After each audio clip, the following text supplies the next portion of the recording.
Graça e paz, amados irmãos da Igreja Presbiteriana em Muribeca. Sou o pastor Diego Penha e eu gostaria de dar continuidade nessa feita, nossa aula. Nós introduzimos a nossa revista Esperança em Meio à Crise e nós estamos na primeira aula, que nós introduzimos, um novo começo.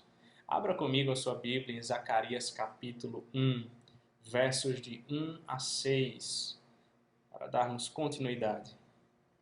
Zacarias capítulo 1, versos de 1 a 6.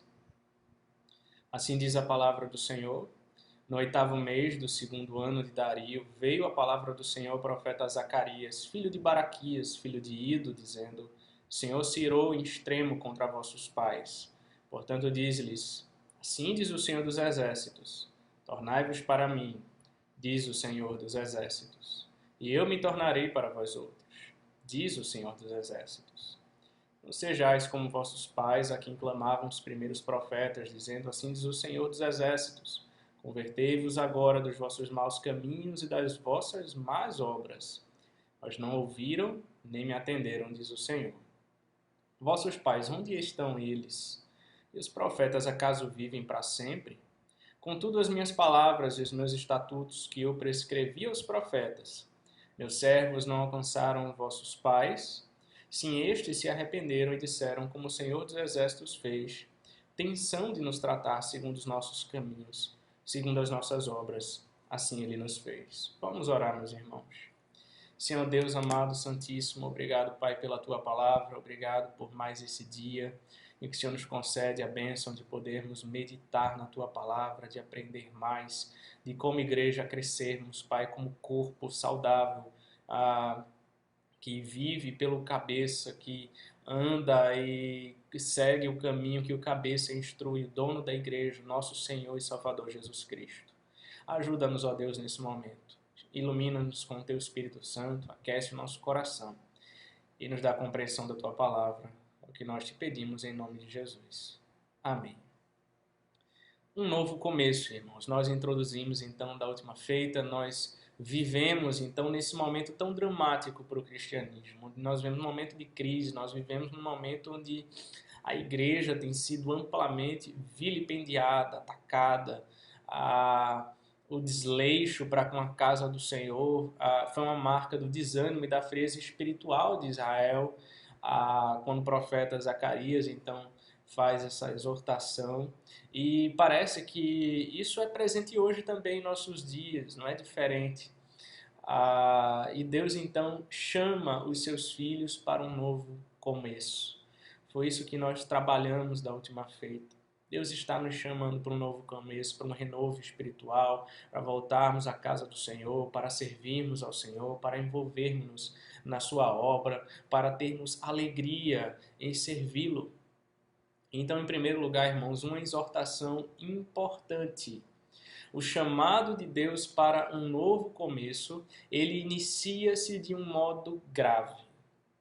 Zacarias se dirigiu a uma congregação machucada, esfregando sal em suas feridas.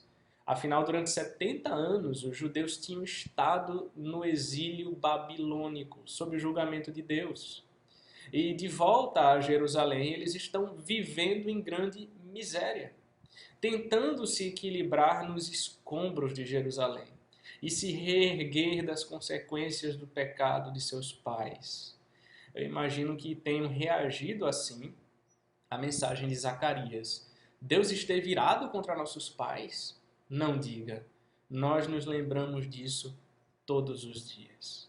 Para chegar à denúncia, irmãos, dos pecados cometidos em sua própria época e apontar as suas consequências, o profeta parte dos pecados cometidos pela geração anterior de crentes. Deus tinha ficado irado em extremo contra vossos pais, diz o verso 2. E observe o que acontecia com o povo de Deus após o exílio. Veja comigo Ageu capítulo 1, versos 2 a 8. Só voltar aí um livro, né? Antes de Zacarias tem Ageu capítulo 1. Volta algumas páginas. Ageu capítulo 1, versos de 2 a 8. Diz assim: Assim fala o Senhor dos Exércitos. Este povo diz: não veio ainda o tempo em que a casa do Senhor deve ser edificada. Veio, pois, a palavra do Senhor, por intermédio do profeta Ageu, dizendo: acaso é tempo de habitardes vós em casas apaineladas, enquanto esta casa permanece em ruínas? Ora, pois, assim diz o Senhor dos Exércitos: considerai o vosso passado. Tendes semeado muito e recolhido pouco. Comeis, mas não chega para fartar-vos. Bebeis, mas não dá para saciar-vos. Vesti-vos, mas ninguém se aquece. E o que recebe salário recebe-o para pô-lo num saquetel furado. Assim diz o Senhor dos Exércitos: considerai o vosso passado. Subi ao monte, trazei madeira e edificai a casa. Dela me agradarei e serei glorificado, diz o Senhor. Não se tratava só do que as pessoas estavam fazendo, mas do que estavam deixando de fazer.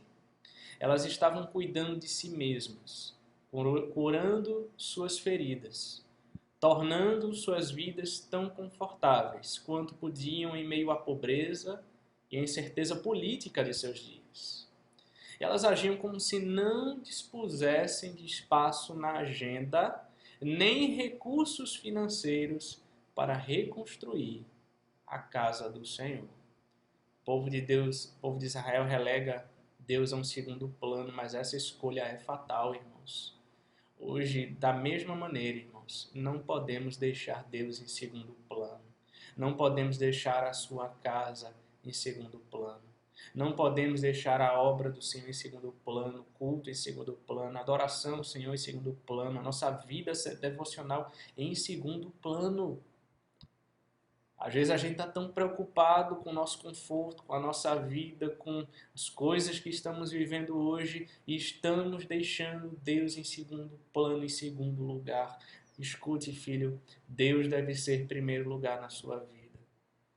Não coloque ele em segundo plano. Nós vimos as consequências aqui nesse tempo de Ageu, de Zacarias. As consequências foram fatais para o povo de Deus.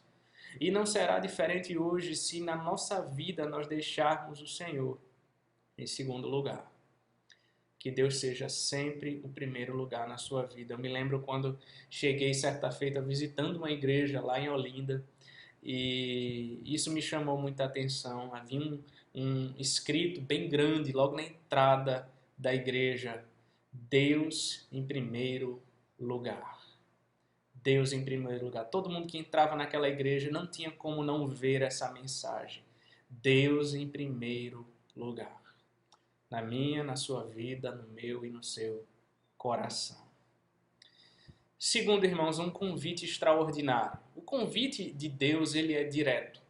Tornai-vos para mim, e eu me tornarei para vós outros, diz o verso 3. Deus está reafirmando seu amor e sua fidelidade à aliança para com Israel, apesar do histórico de desobediência do povo. Então, a atual geração, ela recebe a oportunidade de romper o ciclo passado de rebeldia para participar de um novo começo. À medida que os crentes se voltarem para Deus, o Senhor se voltará para eles.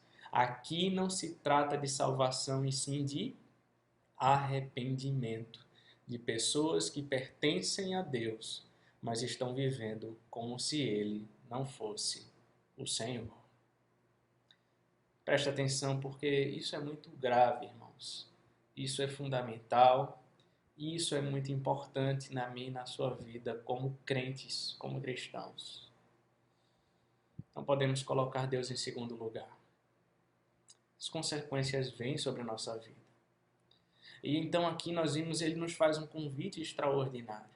Tornai-vos para mim, e eu me tornarei para vós outros. Em Tiago também diz isso. Chegai-vos a mim, e eu vos chegarei a vós outros. Deus está falando comigo e com você nesse dia. Chegue-se a Ele, busque a Ele. Será que você já é crente, já é salvo, você conhece o Evangelho, você conhece a palavra e você está vivendo como se Ele não fosse o Senhor da sua vida, como se Ele não fosse de fato o teu Salvador, aquele que te redimiu das trevas, aquele que te levou para o reino do Filho do seu amor, aquele que te ama, aquele que te comprou com alto preço, aquele que pagou na cruz do Calvário pelos seus pecados e pelos meus pecados. E nós devemos então a nossa vida agora a Ele, irmãos. Ele é o nosso Senhor, Ele é o nosso Salvador. Não viva como se Ele de fato não existisse. Muitas vezes a gente faz isso, né? A gente fala que a gente crê, mas a gente vive como se não cresce. A gente vive então uma dualidade nessa vida cristã. Deus nos chama a viver em sinceridade, uma vida íntegra. Aquilo que nós dizemos que nós cremos, nós também praticamos, nós vivemos, nós confiamos no Senhor, nós entregamos a nossa vida a Ele e nós então caminhamos segundo a palavra dEle, nós buscamos Ele cada vez mais, a cada dia. Nós demonstramos isso através de nossas palavras, através dos nossos atos, através da nossa vida, quando nós colocamos principalmente Deus como prioridade, como primeiro lugar. Pense nisso, pense nos seus atos, pense no seu dia a dia, pense nos seus compromissos. O que é que tem tomado o primeiro lugar da sua vida? Será que qualquer outra coisa que você faz é mais importante que a casa do Senhor, do que o Deus da sua vida? Seu trabalho, seus estudos, seja lá o que for. Nós precisamos separar um tempo para o Senhor. Se Ele é, de fato, o mais importante, o mais precioso, o nosso tesouro maior, a razão da nossa vida. Vamos orar. Senhor Deus, amado Pai, obrigado, Senhor, porque o Senhor é bom, sua misericórdia dura para sempre. O Senhor tem nos abençoado de maneira tão abundante, Pai. O Senhor tem guiado o seu povo. O Senhor tem estado conosco em meio à crise. E o Senhor tem produzido esperança. Obrigado, Pai. Nos ajuda, Deus, como igreja, colocarmos o Senhor em primeiro lugar. Amarmos o Senhor cada vez mais, amarmos a Tua palavra, termos o desejo, Pai, de buscá-lo, o desejo ardente em nosso coração. Estarmos juntos com os irmãos. Aprendermos mais do Senhor, meditarmos na Tua lei, que é o nosso prazer, Pai. Ajuda-nos, ó Deus, nesse mundo vil e tenebroso, resplandecermos como luz nesse mundo. É o que nós te rogamos. Em nome de Jesus Cristo, abençoa a Tua igreja. Amém. Que Deus vos abençoe, meus irmãos.